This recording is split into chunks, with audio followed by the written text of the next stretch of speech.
93พระพรรษาฝ่าพระบาทแม่แห่งชาติราชชนนีพันปีหลวงสิ้นสูญแม่ชนละนัยต้องไหลร่วง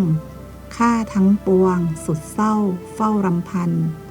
โอ้พระคุณแม่ยิ่งใหญ่สุดไพศาล